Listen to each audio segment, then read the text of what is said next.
pada apa yang telah aku dapati daripada Rasulullah SAW. Ialah bila tua ni memori pun hilang banyak. Tak ingat banyak dah. Kadang-kadang ingat pun tak apa kena. Ni aku nak bimbang lah sampai mengaji waktu tua ni. Sebab tu sebahagian ulama dia menyebut bila umur 80 tahun tu tak apa, petua dia tu kena banyak kali tapis sikit. 80 tahun ni pasal dia punya bukan semua silap. Kok ada dia tak, kita tanya dia tak dengar. Dia jawab betul. Tapi hak kita tanya tu hak lain, dia pergi jawab lain. Kita tanya hak lain. Kita tak faham tak? Dia kata biasalah pergi faham 2 kali. Bukan menjauh. Itu tua. Aku dah lupa. Oleh itu kata dia, apa yang aku ceritakan kepada kamu hendaklah kamu terima. Dan apa yang aku tidak dapat menceritakannya kepada kamu, maka janganlah kamu membebankan aku, memaksa aku menceritakannya. Jadi takat mana hak boleh keluar lah. Hak tak boleh keluar, tak ingat, jangan duk paksa. Jangan duk tanya juga. Aku dah lupa banyak. Ini biasa semua. Ini bukan benda yang luar biasa. Semua manusia ni macam tu. Bila dia umur panjang tu, dia tua, dia lupa. Kan? Dia lupa dah. Itu yang kadang-kadang duk kerut, duk tarik diri, lepas tu nak pergi keluar. Kan? Dia lupa. Ghalib. Jadi hak mana aku boleh habaq tu lah. Jangan duk tanya banyak. Banyak-banyak ni kok silap. Kemudian Zaid berkata,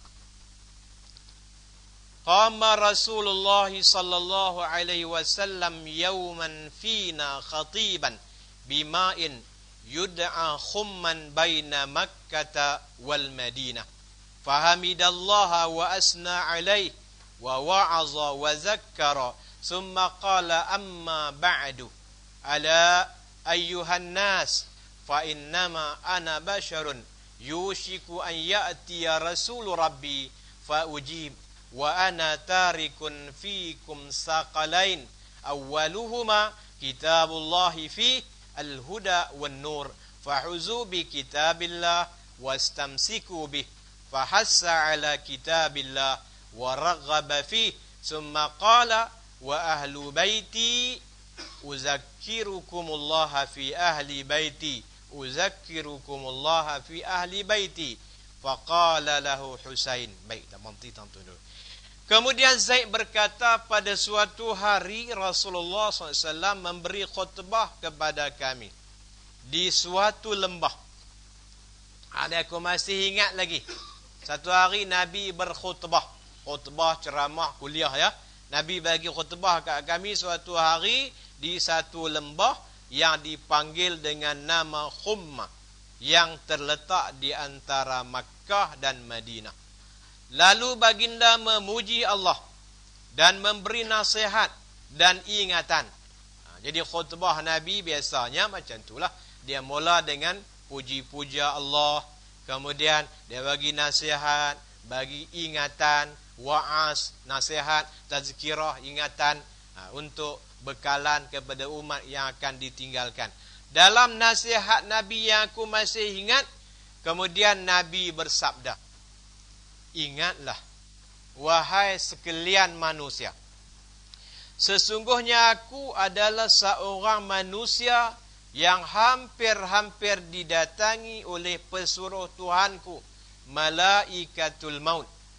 Aku mesti menerimanya, yakni diwafatkan, dan aku meninggalkan untuk kamu semua 2 perkara yang berat. Kata Nabi, aku duk masih ingat lagi hak tu. Nampak main nak mengaji apa yang Nabi pesan, aku duk ingat tu. Nabi kata, aku ni hujung-hujung dah.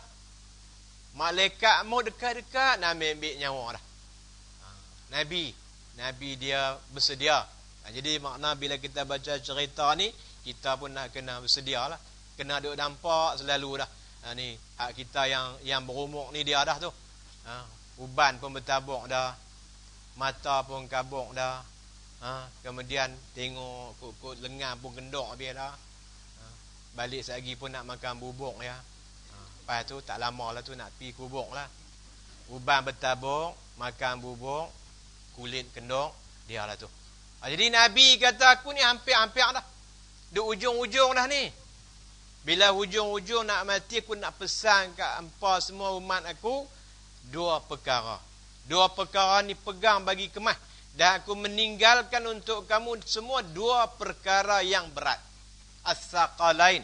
2 benda ni berat, maksud berat, kena ambil bagi perhatian yang sangat serius. Jangan buat mudah-mudah. Apa dia 2 benda yang Nabi tinggal? Iaitu pertama, kitab Allah yang mempunyai petunjuk dan cahaya. Al-Quran tu. Ada masalah, rujuk Quran. Bukan ada masalah apa tension projek tak berjaya baca Quran. Tak. Hak lain lagi, lebih pada tu. Ada masalah, ada hukum, ada apa, semua rujuk pada Quran. Petunjuk dan cahaya.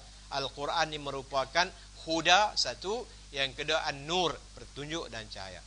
Oleh itu, hendaklah kamu mengambil dan berpegang dengannya. Baginda memberi galakkan supaya berpegang teguh dengan kitab Allah. Kemudian sabda baginda lagi.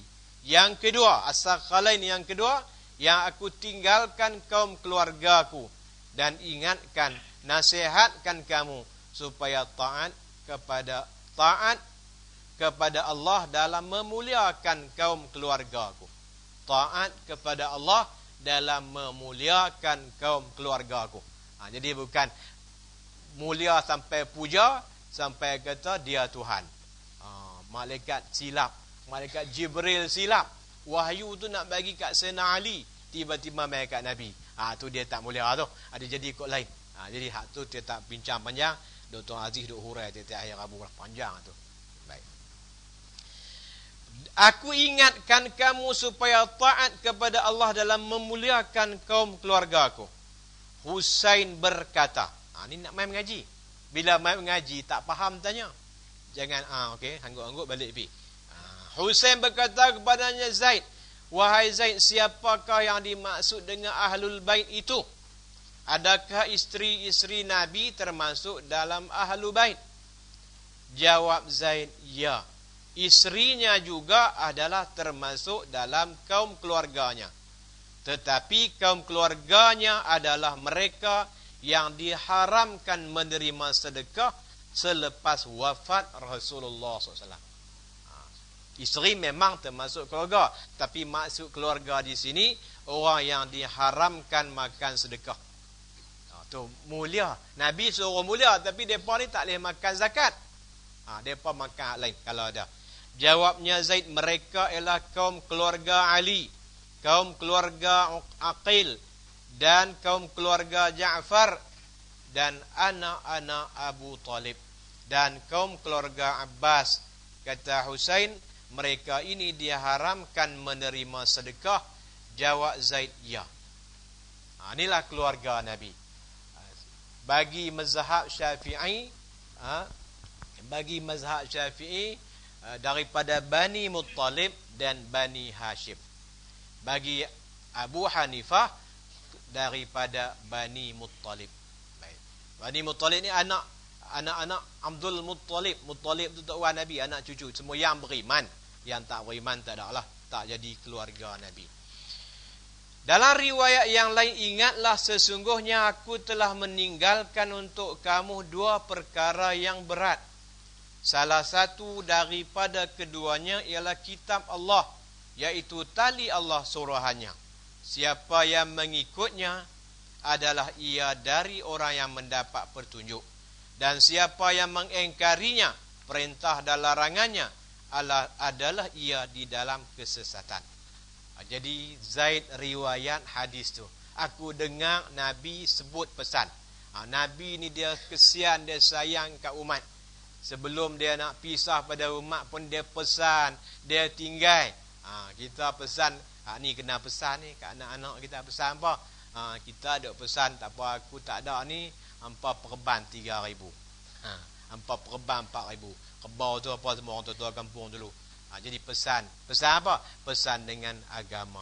Wa wassa biha Ibrahim banihi wa Yaqub. Kan Nabi Ibrahim, Nabi Yaqub dan semua nabi-nabi wasiat. Wasiat apa? Wasiat, aku dah Allah pilih dari Safa lah, apa ayat tu? fala tamutunna illa wa antum muslimun. Jangan mati kecuali kamu dalam Islam. Pegang kemai dengan Islam. Apa nak jadi ribut, taufan, panas apa semua, pegang dengan Islam. Nabi pun pesan, ada masalah, rujuk Quran. Ada masalah, rujuk, ada dah. Tempat rujuk ada. Itu yang mudah. Tak apalah Nabi nak wafat, nak mati, dia sampai masa, dia Nabi ni manusia. Bila manusia, dia sifat basyariah, dia kena mati. Nabi mati umur 63 tahun. Kira-kira Cikgu Zain dah lajak dah lah ni. Lebih pada Nabi. Duduk sembahyang lagi tak? Nabi sembahyang tak kat 63 ya. Itu pun aku juga ada ajaran baru tu saya sebut ni. Ada ajaran baru, dia tak sembahyang dah orang tua. Pasal apa? Dia takkan nak potong Nabi kot. Nabi 63, aku takat 63.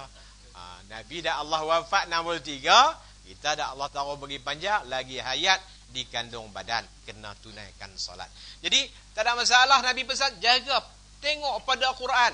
Yang kedua, tengok mulialah kepada keluarga aku. Tapi mulia pun tadi tengok pesan tadi, mulia supaya taat kepada Allah dalam memuliakan kaum keluarga aku.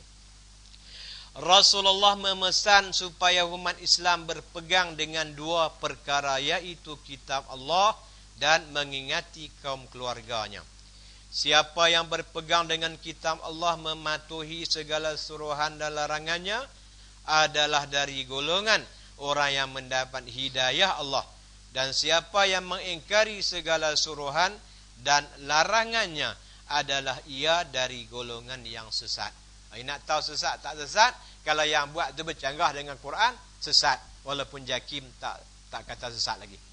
Dia bercanggah dah dengan Quran, maka sesat. Ini panduannya, mudah ya. Kaum keluarga Rasulullah ialah isterinya. Isteri Nabi. Nabi ada isteri 11 orang. Yang wafat dulu pada Nabi 2, yang wafat kemudian 9. Isteri Nabi 11, anak Nabi tak sampai 11. Anak 7. Apa dia lagi keluarga Rasulullah? Keluarga Ali, keluarga Aqil, keluarga Ja'far. Ini daripada anak Abu Talib belaka. Dan keluarga Abbas. Dan mereka adalah dilarang daripada menerima sedekah. Tak boleh makan zakat sedekah. Titih baris dia sampai lah ni. Sampai lah ni. Yang titih baris daripada ni, tak kira lah daripada Hasani kah Husaini kah, zakat tak boleh makan. Wa an ibni Umar radhiyallahu anhuma an Abi Bakrin As-Siddiq radhiyallahu anhu mauqufan annahu qala irqubu Muhammadan sallallahu alaihi wasallam fi ahli baitihi. Daripada Ibn Umar radhiyallahu anhuma, daripada Abu Bakrin As-Siddiq radhiyallahu anhu, bahwasanya ia berkata, peliharalah kehormatan serta muliakanlah Nabi Muhammad sallallahu alaihi wasallam berkenaan dengan ahli rumahnya. Umat Islam dikehendaki menghormati dan memuliakan Rasulullah. Umat Islam disuruh supaya memuliakan dan menghormati kaum keluarga Rasulullah sallallahu alaihi wasallam. Baik, jadi dalam tajuk ini Imam Nawawi bawa 2 hadis tentang memuliakan keluarga Rasulullah SAW. Baik, tadi kita sebut dah, jangan sampai terlajak. Bila terlajak dia puja lebih, itu yang jadi Syiah tu. Dia puja lebih. Bila puja lebih, bukan takat tu lagi, dia bawa hadis-hadis reka, hadis-hadis palsu lagi. Jadi pengaruh Syiah ni sampai pada kita, sampai bomo-bomo sampai. Mereka pun nak cari tungkat Ali yang kecil Fatimah, sedangkan tungkat Muawiyah pun dah. Dia terbawa-bawa tu tak apalah, nama. Dan memang orang tua kita pun dulu jampi pun tak pilih sahabat lain, pilih Sayyidina Ali. Pilih Sayyidina Ali. Gagah Ali, gagah Musa, gagah Ali, berak tak berasa. Tak ada kena-mengena, tapi nak kita puja tu, dia bawa kepada puja. Puja Sayyidina Ali. Ya Ali hebat. Kita kata Sayyidina Ali memang hebat, tapi tidak menafikan kehebatan sahabat-sahabat yang lain. Abu Bakar dia ada hebat, Umar hebat, Utsman, semua sahabat-sahabat Nabi ini hebat, dan semua mereka itu udul, adil belaka. Jangan sampai kita memuliakan Ali sampai kita kritik, mencaci sahabat-sahabat yang lain. Na'udzubillahi min dzalik. Babun fi tawqiril ulama wal kibar wa ahlil fadli wa taqdimihim ala ghairihim wa raf'i majalisihim wa izhari martabatihim.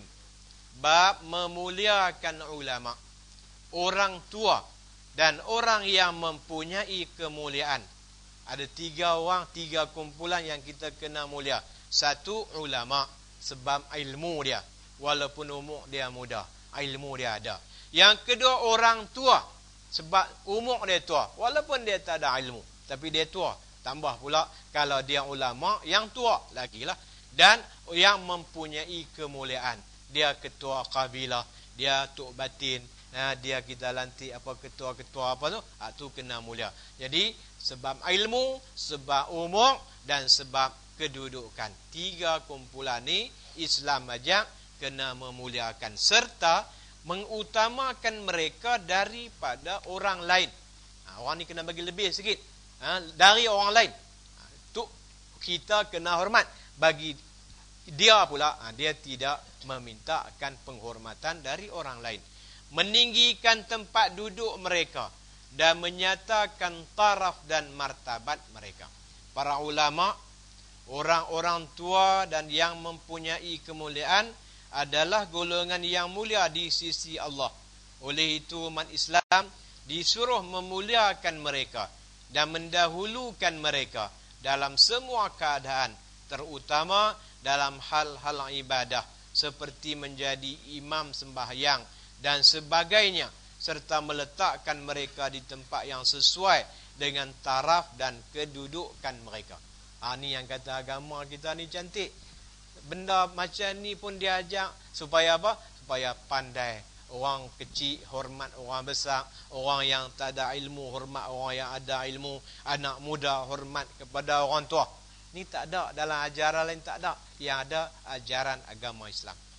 Firman Allah Ta'ala, Qul hal yastawil lazina ya'lamuna wal lazina la ya'lamun, innama yatazakkaru ulul albab. Katakanlah lagi kepadanya, adakah sama orang-orang yang mengetahui dengan orang yang tidak mengetahui? Tuhan tanya, sama tak orang reti dengan orang tak reti? Orang reti dengan orang tak reti ni Tuhan tanya. Dan Tuhan tak jawab. Dan kita jawablah. Tanya tu faham dah. Memang tidak sama. Sesungguhnya orang-orang yang dapat mengambil pengajaran dan peringatan ialah orang yang berakal sempurna. Yang boleh ambil, yang boleh dapat ilmu ni ulul albab.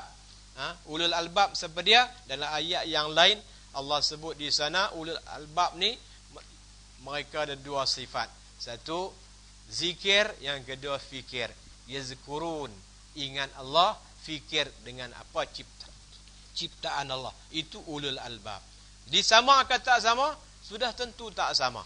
Tak sama kedudukan dia.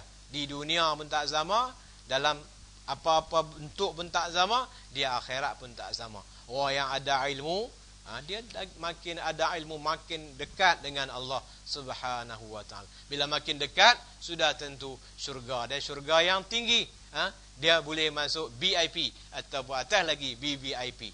Sebab apa? Sebab ilmu. Wa an Abi Mas'ud Uqbah bin Amr al-Badri al-Ansari radhiyallahu anhu qala Rasulullah sallallahu alaihi wasallam, ya ummul qauma aqra'uhum li kitabillah fa in kanu fil qira'ati sawa fa a'lamuhum bis sunnah fa in kanu fis sunnati sawa fa aqdamuhum hijrah fa in kanu fil hijrati sawa fa aqdamuhum sinna wa la ya'ummanna ar-rajulu ar-rajula fi sultanihi wa la yaq'udu fi baitihi ala takrimatihi illa bi izni, rawahu Muslim. Daripada Abu Mas'ud Al-Uqbah bin Amr Al-Badri Al-Ansari radhiyallahu anhu katanya, sabda Rasulullah sallallahu alaihi wasallam, hendaklah menjadi imam bagi suatu kaum oleh mereka yang banyak membaca Quran. Kriteria nak pilih imam. Nak pilih imam ni cari yang aqra'uhum li kitabillah, yang banyak yang dia reti Quran. Dia boleh aqra' paling banyak baca dan faham Quran. Jangan hak kita nak lantik tu imam pun dia pun qiraat asbun. Qiraat asbun. Asbun ni istilah Indonesia saya pinjam. Asbun ni asal bunyi. Qiraatnya asal bunyi je. Yang jadi imam. Dah cari yang aqra'u, yang paling qari. Dia bacanya elok, dia pula faham Quran. Fa in kanu fil qiraati sawa fa'lamuhum bis sunnah. Sekiranya mereka sama dalam bacaan, maka utamakanlah dipilih daripada mereka yang memahami sunnah. 4 orang calon, semua sama. Semua ngaji sama, Quran masya-Allah hebat. Hafiz belaka 32 juz semua. Orang 30 lepas 32. Dah pendek-pendek dia ulang. Juz hama satu, mukadam satu. Itulah jugalah. 30 juz hafal. Okey, nak pilih siapa pula? Pilih yang mana? Hak nombor 2. Cari pula yang lebih memahami sunnah hadis. Okey, cari yang lebih, dia ni lebih Quran pun sama dah, cari yang sunnah. Okey, kalau dua tu sama, maka kata Nabi SAW, maka utamakan mereka yang dahulu berhijrah kepada Nabi, yang mula hijrah, yang mula pindah. Jadi pindah kita tak pindah pun. Yang dulu hijrah kepada Nabi, yang masuk Islam awal. Okey, semua sama-sama beranak sama Islam belaka dah. Sama. Dan jika sama juga dalam hijrah, maka utamakan orang lama yang masuk Islam. Dan baik, jadi ini kriteria dia. Jadi yang dalam kitab-kitab fiqh perbahasan yang panjang, yang isteri 2 lebih layak daripada orang isteri seorang. Tu semangat. Kalau depa ni calon dah, dia ni 2, dia ni seorang, hak 2 lebih layak. Tapi yang boleh baca Quran lah, dia isteri 2 Quran tak reti baca, tak boleh. Hak tu hak mula tadi ni Quran. Hak nombor 2 sunnah. Hak nombor 3 apa? Hak nombor 3 apa ni, dia dulu hijrah. Nombor 4 ada lagi yang pakaian lebih bersih, yang lebih smart, yang panjang. Dia ada 11 kriteria pilih imam, cuma dalam hadis dapat 3.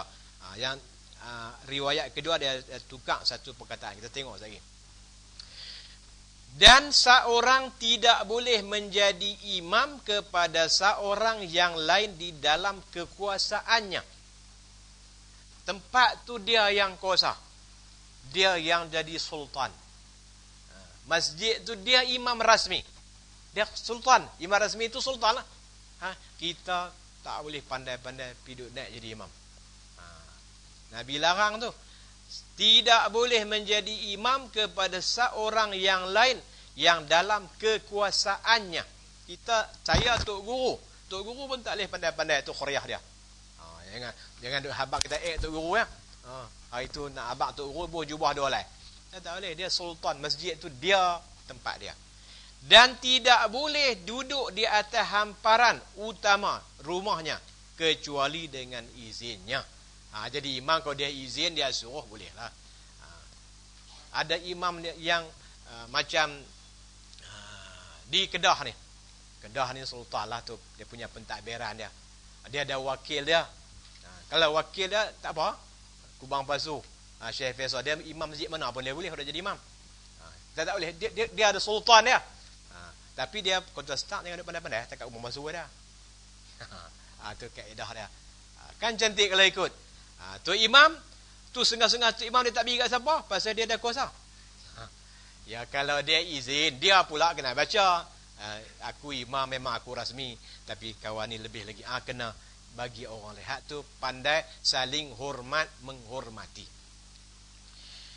Dalam riwayat yang lain bagi Imam Muslim, maka dahulukanlah mereka yang dahulu memeluk Islam untuk menjadi imam. Ni kalangan sahabat dulu kan.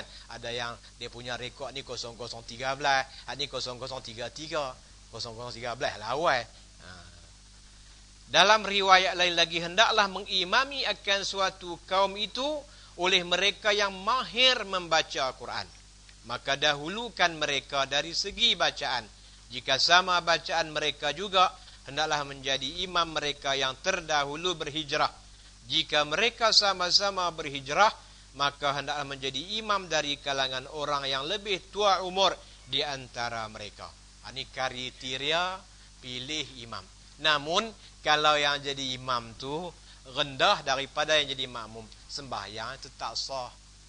Kan makmum yang di belakang ni alim tu, imam tak apa alim, sah sembahyang dia. Sah bukan sampai tak sah. Jadi tak ikut siapa, kita seorang yang alim Kedah ni. Tetap hukum sembahyangnya sah walaupun tak ikut dia punya apa ni yang susunan tadi. Islam telah menggariskan syarat-syarat untuk menjadi imam mengikut susunan seperti berikut. 1. Orang yang banyak membaca Quran. Jika ada persamaan, maka didahulukan orang yang memahami hadis.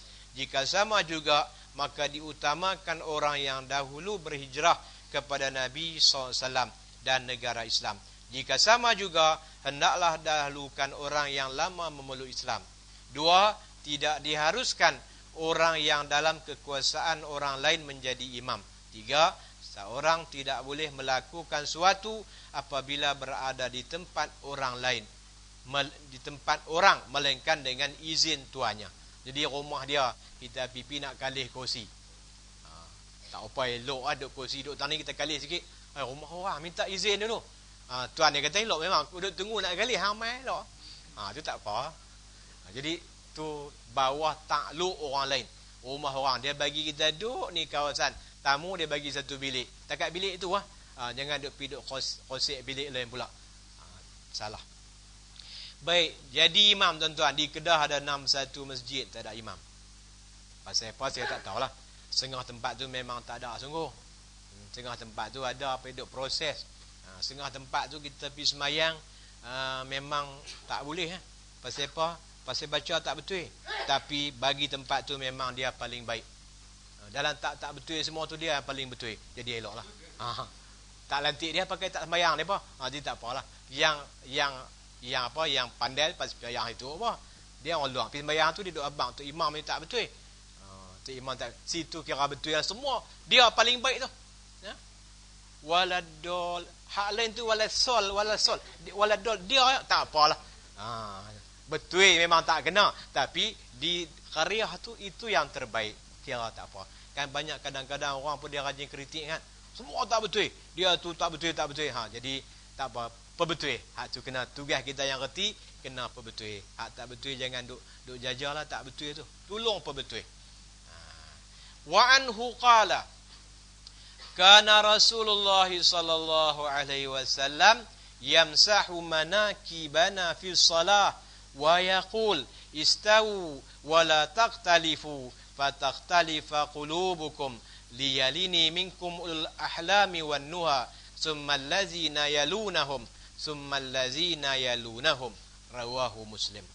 Daripada Abu Mas'ud katanya Rasulullah sallallahu alaihi wasallam menyamakan bahu kami semasa hendak sembahyang, dan baginda bersabda, samakan barisan sembahyang dan janganlah kamu bersalah-salahan, nanti hati kamu akan berbelah bagi supaya menghampiri daku dari kalangan kamu oleh golongan yang berakal baligh, dan kemudian pada saf yang kedua oleh orang yang mengiringi mereka dari kalangan kanak-kanak umpamanya. Kemudian pada saf yang ketiga orang yang mengiringi mereka dari kalangan khunsa umpamanya. Jadi Abu Mas'ud riwayat Nabi sallallahu alaihi wasallam masa nak sembahyang dia perbetul lu barik. Perbetul semak makmum. Istawu. Nabi kata istawu. Okey, ni bahasa Arab. Istawu i'tadilu. Itu bahasa Arab. Kalau bahasa Melayu, betulkan saf, samakan saf. Masuklah. Masuk barisan. Itu yang kalah. Baik. Nak cakap bahasa apa? Bahasa Arab boleh? Bahasa Melayu boleh? Bahasa apa boleh? Pasal kan sembahyang ni. Istawu. Mereka tak faham. Samakan saf. Betulkan saf. Tapi ada bahasa isyarat, bukan Melayu, bukan Arab, tapi orang faham. Sap. Sap. Itu bukan Arab, bukan Melayu. Adakah setengah tempat? Bukan Arab, bukan Melayu. Tapi faham lah. Tak apa, cakap api lah, tak bayang ni. Sama. Sama ni macam kita faham. Alhamdulillah, semua masjid banyak ada garisan. Samakan dan janganlah kamu bersalah-salahan. Nanti, bila kita bersalah-salahan ni, cangkelewang, tak betul baris. Ke depan, ke belakang, apa jadi? Apa jadi bila saf tak sama? Nanti hati-hati kamu akan berbelah bagi hati pun dah tak sama. Tak satu hati lagi. Bila tak satu hati, jadi macam-macam yang celaru. Kemudian Nabi kata, supaya menghampiri aku dari kalangan kamu. Yang belakang aku ni, cari golongan yang berakil baligh. Ulul ahlami wan nuha. Garis belakang Nabi tu yang baligh dah. Jangan bagi kanak-kanak. Yang baligh duduk situ.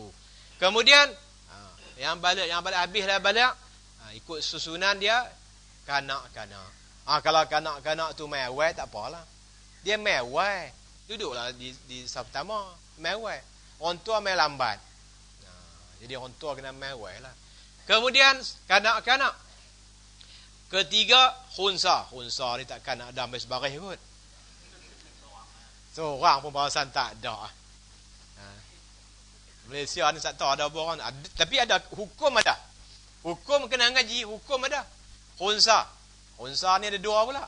Satu ada khunsa muskil, satu ada khunsa wadih.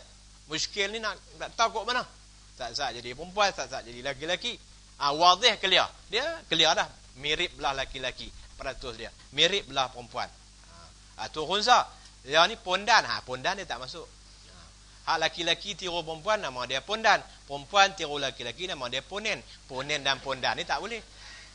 Ponen dengan pondan ni, Nabi laknat. Dalam hadis, Nabi laknat. Laknat laki-laki yang tiru perempuan. Nabi laknat perempuan yang tiru laki-laki. Ada pun hak ni bukan tiru. Hak ni memang dalam asal kejadian yang Allah cipta. Kan begitu. Orang-orang Islam hendaklah menyamakan saf ketika menunaikan sembahyang. Jadi imam kena pesan. Dia tanggungjawab imam betul istau sama. Nabi pernah sesekali Nabi tolak. Tapi tolak perut kau tu pasal dia ke depan. Satu masa saya tak ingat nama sahabat tu, Nabi kata siapa-siapa yang nak balas apa yang saya buat tak kena sila. Kawan tu nak balas pasal Nabi pernah tolak perut dia. Jadi buka perut nak balas ni. Nak tumbuk perut Nabi. Nabi buka. Kau picum ya. Sitai dia balas. Sampai tak tu. Yang belakang tarik pergi ke depan. Kita, orang yang di samping pun ambil tugas sama. Kawan kita tak nampak. Dia tak perasan. Dia mata rabun. Dia kira betul lah. Satu lagi, yang semayang atas kursi ni. Yang semayang atas kursi, dia kira kaki kursi betul yang kaki orang. Bukan kaki kursi, kaki dia. Yang semayang atas kursi tu. Kadang nak pergi abang lagi, dia takut orang tua lama. Nak beringat, pergi nak abang belok lah. Dia sembahyang tu, kaki dia bagi betul kaki orang. Kaki kursi tolak belakang ni. Majlis bola batas dah kan. Dia kira kaki kursi semua kaki orang. Bukan kaki kursi, kaki dia. Kursi tolak belakang. Tak apa, dia tak boleh sembahyang bawah, dia berdiri atas kursi juga. Tapi betulkan kaki dia, bukan kaki kursi. Orang Islam hendaklah menyamakan sah ketika menunaikan sembahyang. Menyamakan saf dalam sembahyang sebagai lambang perpaduan dan penyatuan umat Islam. Aduk tang tu. Nak perbetul peringkat kita ni, hak kita boleh buat, hak ni boleh buat. Hak kita boleh buat, mai kita buat. Dalam sembahyang jemaah, kita ada 30 orang, 40 orang, 50 orang, 20 orang. Hak ni kita boleh buat, samakan. Pastikan saf kita rapi. Orang yang akil baligh hendaklah berada di saf hadapan. Kemudian diikuti oleh mereka yang belum baligh. Dan kemudian dari kalangan khunsa. InsyaAllah kita sampai kat situ saja hadis yang kita baca riwayat pada hari ini. Ustaz cakap ni.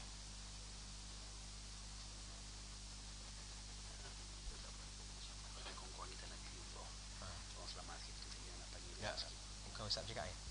Bagi dia cakap dulu kot. Sikit. Berapa minit? 10 minit. Boleh minit. Bagi dia cakap dulu. Ustaz buat. Baik, oleh kerana ada teman kita yang mai tempat kita ni, kalau orang tu mai lapang, kita kena jamu. Kalau mai dia layak jadi imam, kita suruh jadi imam. Yang layak cakap sepatah dua, Ustaz, saya minta Al-Fadhil Ustaz Badri untuk sedikit sebanyak kongsi dengan kami di sini. Silakan. Wallahu a'lam.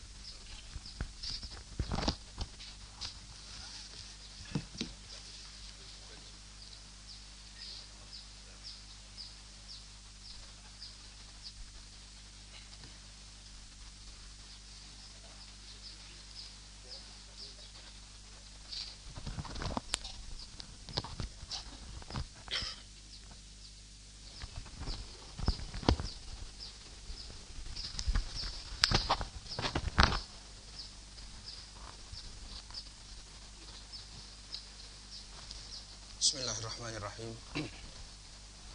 Assalamualaikum warahmatullahi wabarakatuh. Alhamdulillahirabbil alamin wassalatu wassalamu ala asyrafil mursalin sayyidina wa habibina wa maulana Muhammad wa ala alihi wa sahbihi ajma'in. Amma ba'du. Yang saya muliakan para ulama, khususnya Al-Fadil Tuan Guru Abdul Majid dan Ustaz Hafiz Lubis, saudara-saudara sekalian, tuan-tuan, puan-puan, kaum muslimin muslimat rahimakumullah. Alhamdulillah, pagi ini Allah pertemukan kita, Allah jumpakan kita dalam majlis yang penuh barakah, dengan hati yang gembira. Semoga kegembiraan ini Allah terus bagi kepada kita hingga kita berjumpa dengan Allah Subhanahu wa taala, berjumpa dengan baginda Nabi Muhammad sallallahu alaihi wasallam. Tuan-tuan, puan-puan, tadi saya dengar dari Cik Guzen kalau majlis ini banyak muslimat. Maka saya ingat di Jawa muslimat suka qasidah. Tak tahu di Kedah macam mana. Sama muslimat suka qasidah kalau di Jawa. Dari itu kebetulan saya membawa satu buku. Buku ini adalah buku maulid dalam bahasa Melayu. Saya tulis sendiri. Maka saya bagi buat hadiah pada tuan-tuan dan puan-puan. Kalau nak baca semua 1 jam nih. Tapi untuk menambah keseronokan majelis kita, saya najak tuan-tuan puan-puan baca sedikit saja. Coba buka muka surat 15. Ada satu qasidah yang sangat masyhur, yang dulu pernah disenandungkan oleh para sahabat Nabi ketika mereka menyambut kedatangan baginda dari perang Badar. Masyhur qasidah ini, bahkan lagunya pun sama di mana-mana. Itu lagu ada sejak zaman Rasulullah sallallahu alaihi wasallam hingga sekarang. Dan kita tak pernah bosan menyenandungkan qasidah ini, walaupun diulang-ulang tetap seronok. Kita awali perjumpaan kita dengan berqasidah memuji baginda Nabi Muhammad sallallahu alaihi wasallam. Tala'al badru alaina, yang kemudian saya buat dalam versi Melayu, versi Indonesia. Tapi tuan-tuan, puan-puan, saya sudah sering datang ke Malaysia, jadi insyaallah bahasa yang saya buat orang Malaysia faham. Saya menghindari bahasa yang orang Malaysia tak faham. Jom kita mulai. Tala'al badru alaina min thaniyatil wada' wajaba syukru alaina ma da'a lillahi da' tala'al min thaniyatil wada'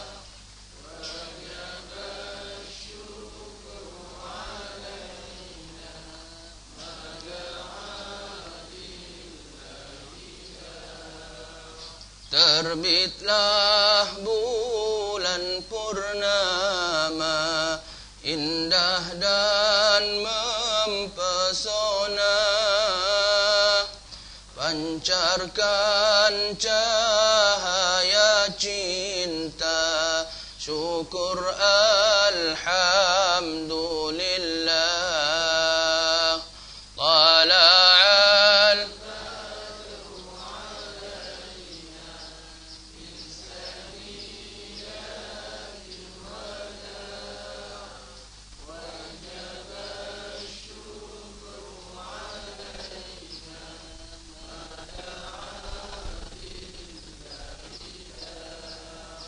penebar kasih dan sayang, pejuang yang perkasa,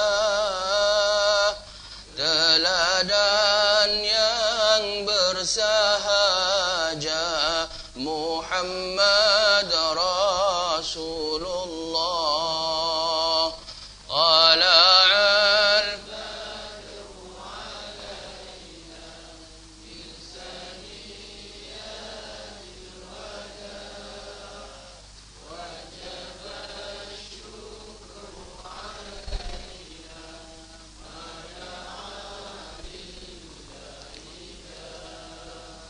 ya Nabi, engkau pujaan, kau yang terkasih Tuhan,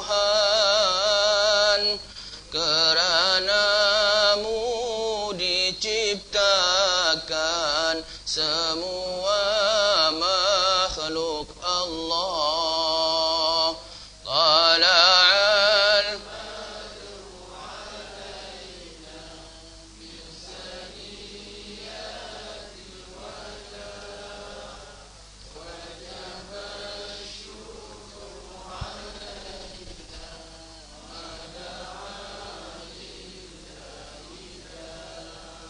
kau datang dengan Al-Quran, pedoman kehidupan. Kau tuntun kami ke jalan menuju redha Allah. Tala'al badru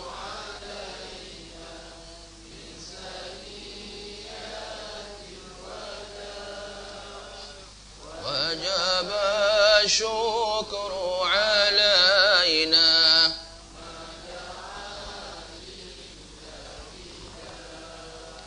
Kau kenalkan kami iman dan juga kasih sayang.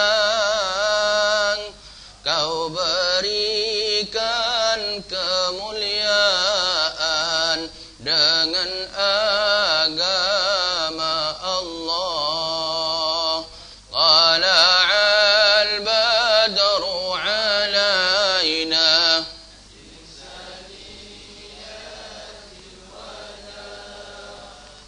wajib syukru alaina ma da'a lillahi da'. Tuan-tuan, puan-puan rahimakumullah, baginda Nabi Muhammad sallallahu alaihi wasallam dalam qasidah ini diumpamakan bulan purnama. Macam mana beliau diumpamakan dengan bulan purnama? Apakah karena keindahan, keelokan wajah beliau? Tuan-tuan, puan-puan, yang lebih tepat perumpamaan baginda dengan rembulan adalah sebagaimana yang ditemukan oleh sains, teknologi, ilmu modern, yang kemudian menyatakan bahwa rembulan itu tidak bersinar, tidak memiliki sinar sendiri. Tuan-tuan, puan-puan, insya Allah sudah mendengar ini. Melainkan rembulan itu memantulkan cahaya matahari. Rembulan macam cermin, Maka cahaya yang disinarkan oleh rembulan itu adalah cahaya matahari. Maka begitulah sebetulnya lebih tepatnya perumpamaan baginda Nabi Muhammad SAW, bahwa beliau adalah macam bulan purnama. Bahwa apa yang beliau pantulkan, apa yang beliau pancarkan kepada kita, cahaya rahmatan lil alamin, cahaya cinta, cahaya kasih yang dipancarkan oleh baginda Nabi Muhammad SAW, itu adalah cahaya Allah Subhanahu wa taala. Maka syarahan ini merupakan tafsir daripada firman Allah Subhanahu wa taala, "Wa ma arsalnaka illa rahmatan lil alamin." Aku tidak utus kamu wahai Muhammad kecuali sebagai rahmat bagi alam semesta. Artinya, aku nak kamu pantulkan cahaya rahmatku. Aku utus engkau Muhammad macam aku terbitkan rembulan, supaya engkau pantulkan cahaya cintaku kepada ummah macam rembulan pantulkan cahaya matahari kepada bumi. Maka sebenarnya apa yang diajarkan oleh baginda Nabi SAW dan ajaran beliau menyinari kita, menyinari hati kita, yaitu ajaran kasih sayang, itu sebenarnya adalah satu ajaran yang beliau dapat dari Allah Subhanahu wa taala. Allah nak kita kenal, Allah nak kita tahu bahwa Allah itu sangat pengasih, sangat cinta kepada hambanya. Maka tuan-tuan, puan-puan, kita tak boleh tengok Allah. Macam mana kita boleh kenal Allah? Kita tak boleh tengok Allah.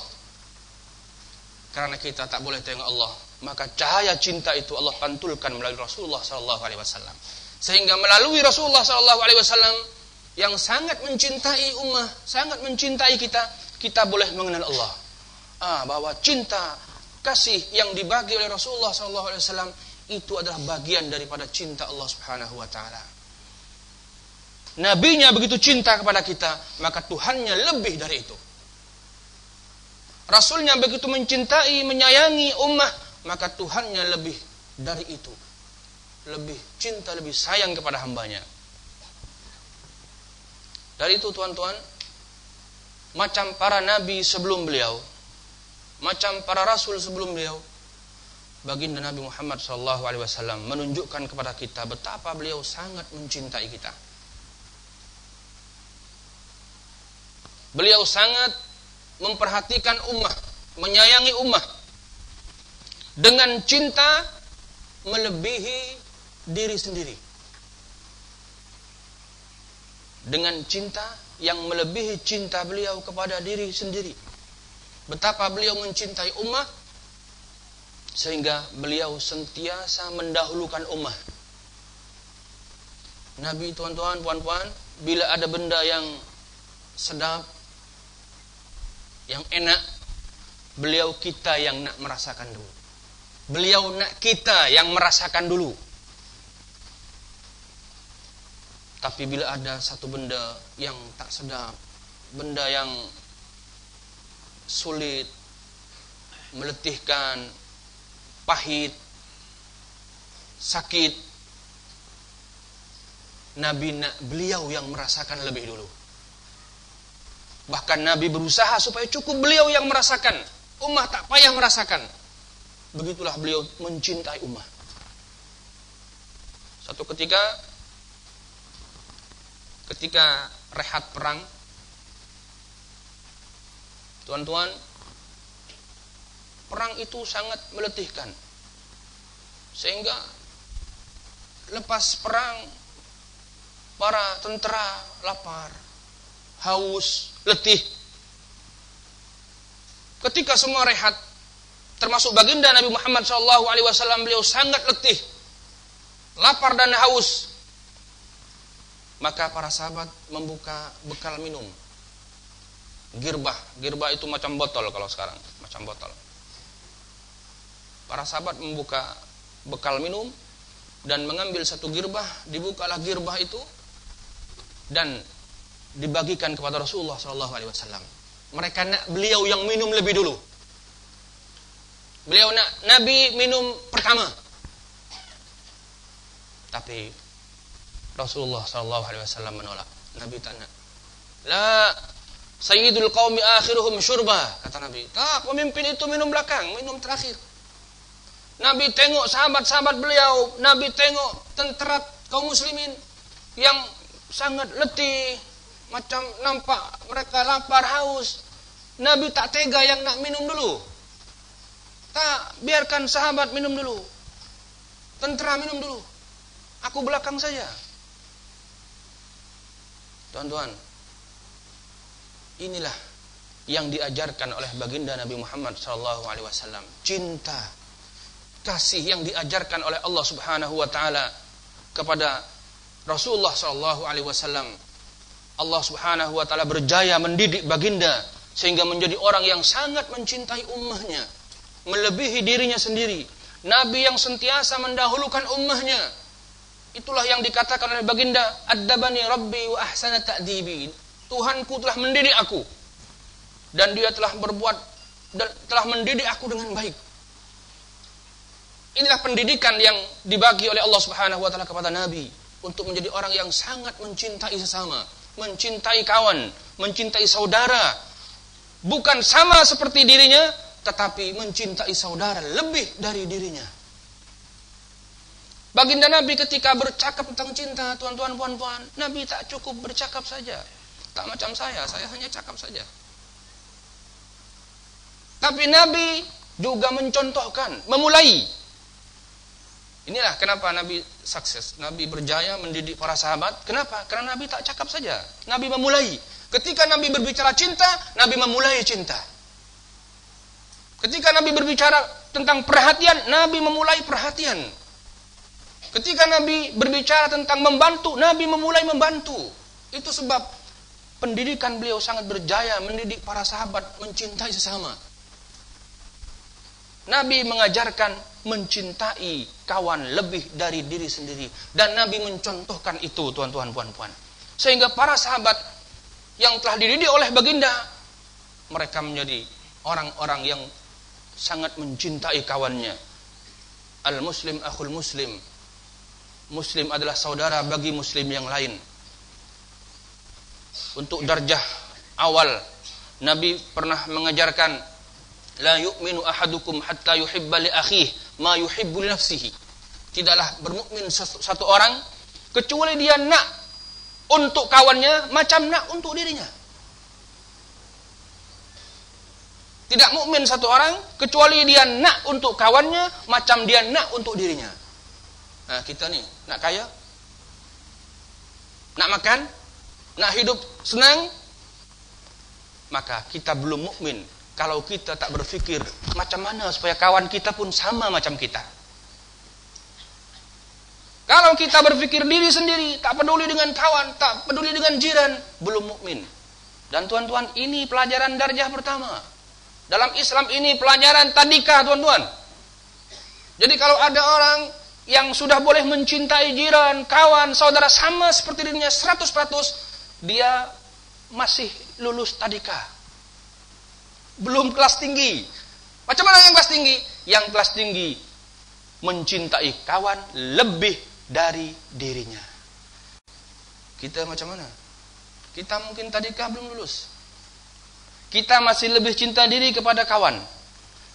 Cintalah kepada jiran, kepada kawan, saudara. Tapi mungkin hanya 30% saja dibanding dengan cinta kepada diri sendiri. Kalau 100% kita sama mencintai kawan, ini masih kelas tadika. Tapi target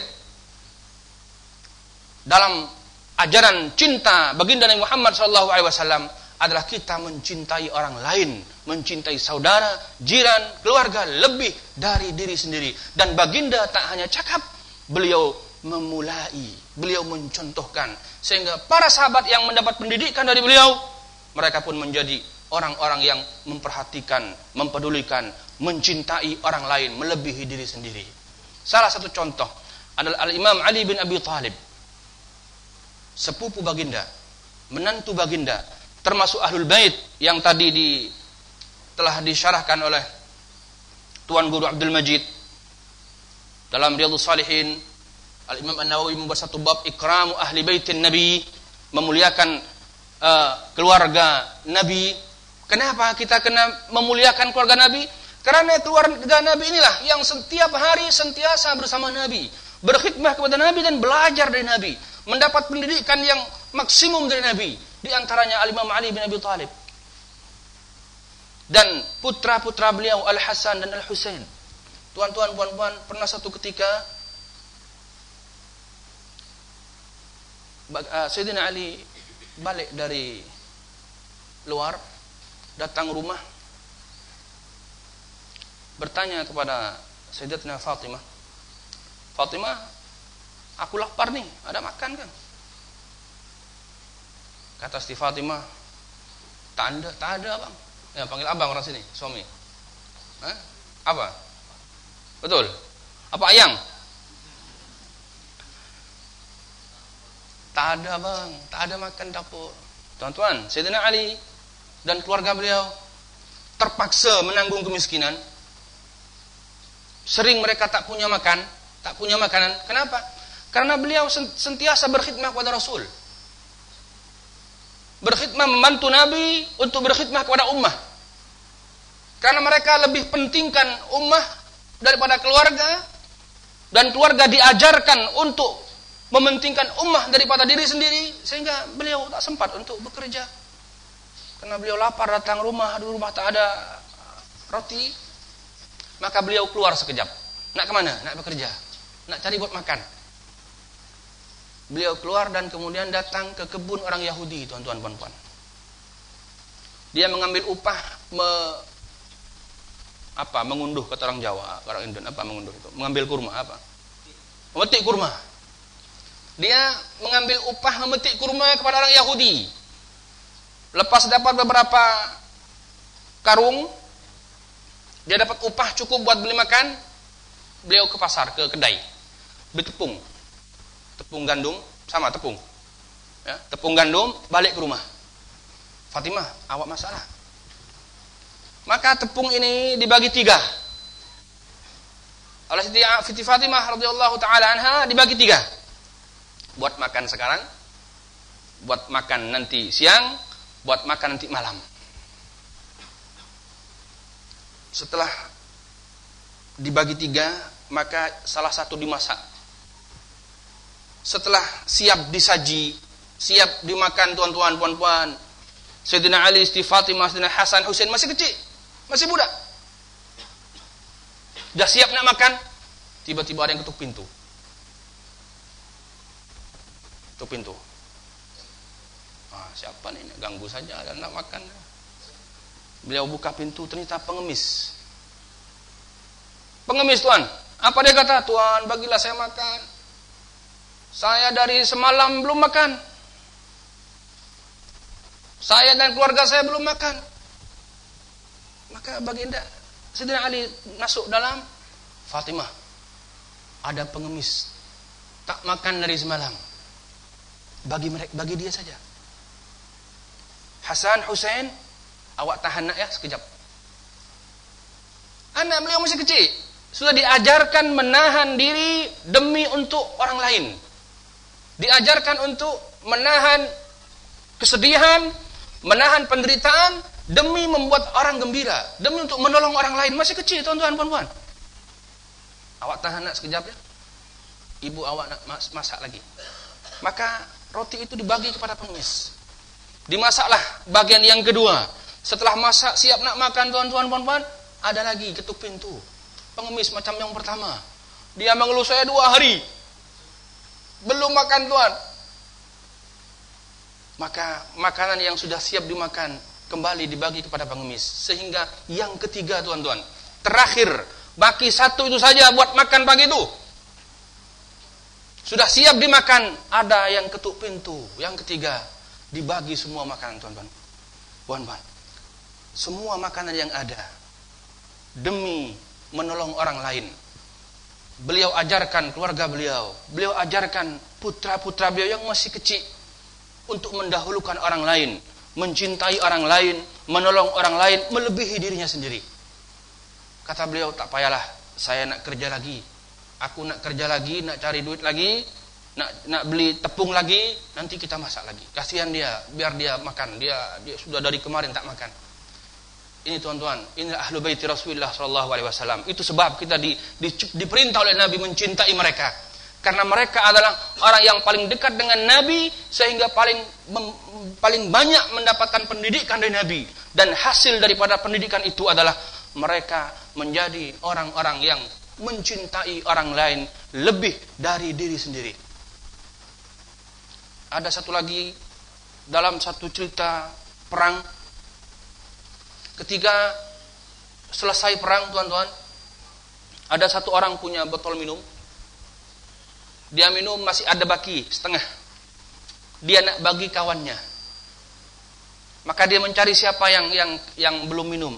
Dia tengok ada satu orang, dia nampak letih, dia nampak wajah dia pucat, bibir dia kering macam orang haus. Kawan, awak belum minum ke? Jom minum. Dia tanya, apa dia kata? Tak payah akulah.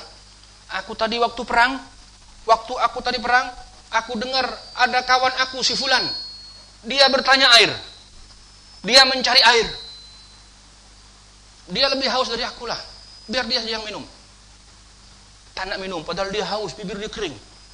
Terluka, banyak luka. Tapi dia ingat kawannya. Dia dengar waktu perang kawannya mencari air. Dia tak nak minum. Dia suruh supaya air itu dibagi pada kawannya. Maka dicarilah kawan yang disebut. Setelah jumpa, kawan, ini minumlah awak. Nampak di badan dia banyak luka dan bibir dia kering. Dia pun tanya. Apa dia kata?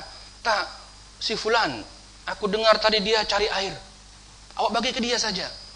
Maka dicarilah orang yang ketiga ini, dan ternyata orang yang ketiga sedang dalam sakaratul maut. Nampak mengenaskan, badan penuh luka, bibir kering. Dan ketika dibagi air, dia tanya, tak, ada kawan lagi, ada kawan aku yang lebih perlu kepada air. Dia tadi mencari air. Siapa dia? Si Fulan. Ternyata yang dimaksud adalah orang yang pertama tadi. Orang yang pertama tadi, tuan. Pelik nih, jadi orang yang bawa air bingung lah. Datang sana, datang sini. Diusir sana, diusir sana. Akhirnya datang dia yang pertama. Lepas tiba di tempat orang pertama, ternyata orang yang pertama tadi sudah meninggal dunia. Dalam keadaan haus. Padahal dia nak minum. Dia haus. Dia dalam sakaratul maut. Tapi ingat kawan, tuan-tuan. Dia tak nak minum karena ingat kawan dia. Dia agak kawan dia lebih perlu air. Lebih haus. Setelah tengok yang pertama ni mati, dia pun mencari yang kedua. Dia pun mati, tuan-tuan, puan-puan. Kemudian dia cari yang ketiga pun mati. 3 orang mati dalam keadaan haus, dan mereka dalam keadaan haus, air sudah ada di depan mata mereka, tapi demi kawan, karena ingat kawan, karena cinta kawan, karena mendahulukan kawan, mereka mati dalam keadaan haus. Mereka tak nak minum. Inilah, tuan-tuan, puan-puan, cinta yang diajarkan oleh baginda Nabi Muhammad SAW. Cinta karena Allah, cinta karena iman, yang diajarkan oleh baginda Nabi Muhammad SAW adalah cinta yang tidak ada bandingannya. Inilah ukhuwah Islamiyah, ukhuwah imaniyah. Kita bersaudara, kita terikat, terjalin dengan satu hubungan iman, hubungan Islam, hubungan karena Allah Subhanahu wa taala. Maka hubungan ini, tuan-tuan, puan-puan, jauh lebih kuat daripada hubungan saudara kandung, hubungan darah. Sekarang saudara kandung saja banyak bergaduh rebutan warisan. Saudara sekandung saja banyak yang bergaduh, banyak yang saling bunuh, saling menyakiti hanya karena warisan. Padahal saudara sekandung, dilahirkan oleh ibu yang sama, besar di rumah yang sama. Tapi cinta, hubungan, jalinan karena darah, sungguh tidak ada apa-apanya bila dibandingkan dengan cinta, jalinan karena Allah Subhanahu wa taala. Satu cerita terakhir. Macam mana baginda berjaya menciptakan cinta kasih, jalinan cinta kasih di antara sahabat-sahabat mereka. Ketika para sahabat Muhajirin bersama Rasulullah datang ke Madinah, setelah baginda diterima bersama para sahabat beliau Muhajirin, diterima oleh sahabat Ansar di Madinah, pertama kali beliau fokus kepada al-mu'akhah, mempersaudarakan antara kaum Muhajirin dan Ansar. Nabi tak nak sahabat Ansar merasa segan, merasa malu, merasa tak selesa di negeri orang. Maka Nabi mempersaudarakan mereka. Nabi pertama kali mengajarkan, menekankan kepada mereka supaya mereka bersaudara, bahwa hubungan iman itu lebih dari yang lain. Dan betapa berjayanya beliau menanamkan cinta ini, sehingga ada satu cerita. Ada satu sahabat bernama sahabat Abdurrahman bin Auf. Beliau adalah termasuk sahabat Muhajirin. Setelah berkenalan dan dipersaudarakan dengan sahabat Rabi' yang merupakan sahabat Ansar, sahabat Rabi' berkata kepada sahabat Abdurrahman, "Wahai Abdurrahman, awak tak payah merasa asing di sini. Awak tak payah merasa tak selesa. Ini negeri awak. Madinah bandar awak. Aku saudara awak. Kita macam lahir di rumah yang sama. Kita macam besar bersama. Tak payah segan, tak payah malu. Aku tahu awak datang ke Madinah tak bawa uang, tak bawa duit, tak bawa harta benda. Abdurrahman, aku ni orang terkaya di Madinah." Kata Rabi', "Aku termasuk sahabat, ya aku termasuk orang terkaya di Madinah. Duitku banyak, kebunku banyak. Aku nak bagi dua. Aku nak bagi dua. Setengah awak ambil." Saya sikit-sikit mulai belajar bahasa Melayu. "Awak ambil. Aku punya rumah besar. Aku nak bagi dua. Setengahnya awak tempati." Aku tahu awak belum kahwin kan? Sahabat Abdurrahman bin Auf datang ke Madinah sebagai bujangan. Sama, bujangan. Bujang. Sama kan? Bujang. Beliau bujang. Awak belum kahwin kan? Aku punya istri 4. Kata Rabi', aku punya istri 4. Kalau kamu mau, kamu pilih mana yang kamu suka, aku nak cerai 2. Lepas iddah, kamu nikahi. Tuan-tuan, puan-puan, ada tak cinta macam ini? Betapa jalinan cinta kerana Allah sangat luar biasa, melebihi hubungan darah, hubungan nasab. Nasab jasad. Karena nasab itu ada 2. Ada nasab jasad, ada nasab ruh. Nasab jasad artinya nasab hubungan yang berkaitan dengan darah. Keluarga kita, orang tua kita, saudara kita, anak saudara, ini nasab jasad. Ada nasab ruh. Nasab ruh adalah hubungan ruh. Dan itu adalah hubungan persaudaraan iman. Dalam nasab ruh, bapak kita adalah tuk guru kita. Jadi bapak kita adalah guru kita, syekh kita, tuan guru kita. Itu dalam nasab ruh. Saudara kita adalah sesama umat Islam. Ini nasab ruh.